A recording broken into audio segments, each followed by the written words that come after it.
یافتن فونکسی ابتدایی نامش چه گفتیم؟ عملی اینتگرانی. چه گفتیم برابر؟ عملی اینتگرانی. این اینتگرال چه شکلی می‌نویسیم؟ این علامت اینتگرال. می‌خوایم f از x چیزی بود؟ فونکسی زیر اینتگرالی. d از x چیزه؟ d دیفرانسیل ارگومنت. همش یک جویا فونکسی زیر اینتگرالی ضرب d از x این ifade چیزه؟ مقصد همه گونه اینتگرال یافتن چیزی بوده است؟ برابر دامنه است. فونکسی زیر اینتگرالی تحت علامت اینتگرال برابر. این برای اون که تحت علامت اینتگرال برود چیزی شده نشدکار؟ فونکسی ابتدایی شده نشدکار. همون بعد میگم که یعنی که اینتگرال گرفتن یافتن فونکسی چه برابر ابتدایی برابر. با اینجا به یک دائمیه چون کنیم و همراه کرده میمانیم. فهمی نمی. اکو اینه ببینید بچه‌ها. مثال میگیریم. مثال شما میگوید که برای فونکسی f از x برابر ریشه x فونکسی ابتداییش را یافت. فونکسی چیزی را یافت؟ ابتداییش را یافت. برای این شما چون کنید برای فونکسی ابتدایی یافتن من ترسی نمیشت. اینتگرال میگیرید نه ترسیدن. جای این f از x با فونکسی زیر اینتگرالی به قیمتی فونکسی میمانید. هم خیلی ضرب چون کنید dx حتما اکو اینه ببینید میتون ریشه x برای اینتگرالش یافتن فرمولایی برای x درجهش n فونکسی ابتدایی سه برابر بود.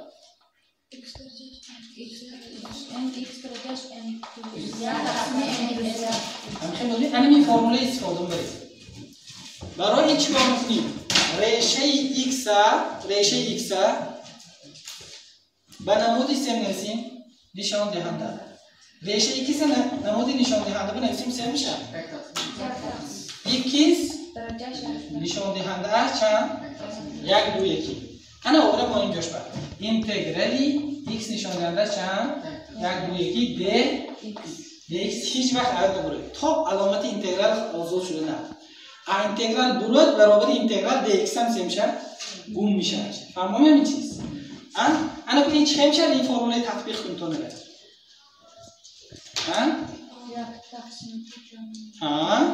تقسیمی جای این همه چند های؟ تمام سه میشه سونی x نشان دهندهش 1 تقسیم 2 جمع 1 تقسیمی چیه؟ با پیروسی سه میکنیم بعد یکی انا دیدی اینتگرال هم این تحت علامت اینتگرال برامد همه چه معقول میام این چیز اکو دوامش اینه کمتر ساده کنه مانیمه ساده کنیم سه میشه x نشان دهندهش 3 تقسیم 2 تقسیم 3 تقسیم چیزه 2 پیروسی دائمی تمام شد کنید بچه‌ها میتوانید x نشان دهنده 3 تقسیم 2 گشته نمود ریشه بنویسید.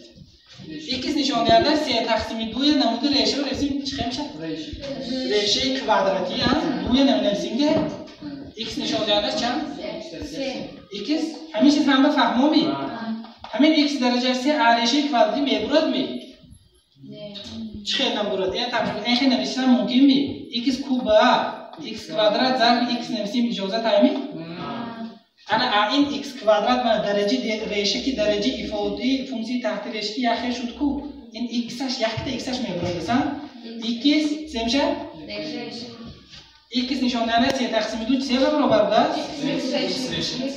x ریشه x جای x نشان دهنده 3 تقسیم 2 این چیزا آورم اونا هم میشه تا هر دوش برابر شد کو هم خیلی این 3 تقسیم 2 چون کنیم وقتی تقسیم کسرهای عادی ده وقتی جاش چپش باید 3 برابر میشه 2 3 1 3 2 1 نه میشه 2 3 1 این تقسیم به ضرب تبدیل میشه چه میشه ثانی x ریشه x پیروسی سی یکی دیگه فرموله چه بریم نه بریم ریشه x فونکسی ابتدایی چه بوده است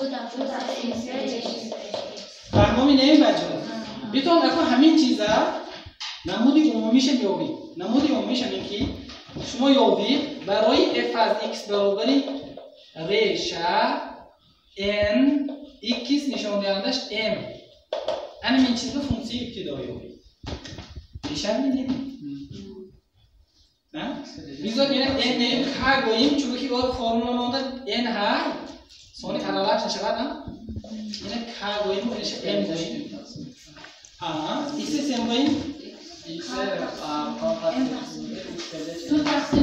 بیتون همینه برامون نشانگر رو نویسیم x نشانگر n تقسیم سه میشه k آور میمونیم فرمول آور اینتگرالی جای f از x رو میمونیم n تقسیم k dx این به چی برابر x نشانگر داشت m تقسیم k پلوس 1 m تقسیم k پلوس 3 برابری میتوانید اینجا ساده کنید کم پلوس 3 مونیم x نشان دهندش مخرج رو میتیم m جمع k میشه تقسیم k تقسیم m جمع k با تقسیم 3 k پلوس 3 و این تقسیم به ضرب تبدیل میتیم اینو جاش چون کنیم چرخ میکنیم 3 میشه k تقسیم m جمع k x نشان دهنده است m جمع k تقسیم k فهمیدید این فرمول عمومیش مثلا من شما بگم که بچه‌ها x نشان دهندش ریشه کوبی از x کوادرات برای این اینتگرال یابگو مگر نگاه کنید فونکسی ابتدایی یابگو مگر حاضر جای کم چی هست 3 جای m چند هست 2 همین فرمول میمونه یعنی که k 3 تقسیم 2 جمع 3 5 x نشان دهندش 5 تقسیم چند 3 تمام هم تو استفاده میشه اگر جا نگه دیگر اینه چون کنید برای مورد ریشه گشته می‌نویسید 3 تقسیم برابری 3 تقسیم 5 x ریشه کوبی از 5 میشه نه 3 تقسیم 5 3 تقسیم 5 این x درجهش 5 x کوب جمع x کوادرات ضرب x کوادرات میشه این x کوبش با میره x ریشه درجه کوبی از x کوادرات اخیر نویسیدم میشه می باشد هم استدام یگان جایی شما با نادرستیش نیست فهمیدین بچه؟ فهمیدین من این فرموله این دوتا فرموله نو بود حتما نویسته میگیریم این چیز های یک بار دیگر میگویم مقصد از اینتگرال گیری چیزی بود است فونکسی زیر اینتگرالی از تحت علامت اینتگرال چکار کردن؟ آزاد کردن برای این ما چیکار میکنیم فونکسی ابتداییش یابیم همه اصول های همه قاعده هایی که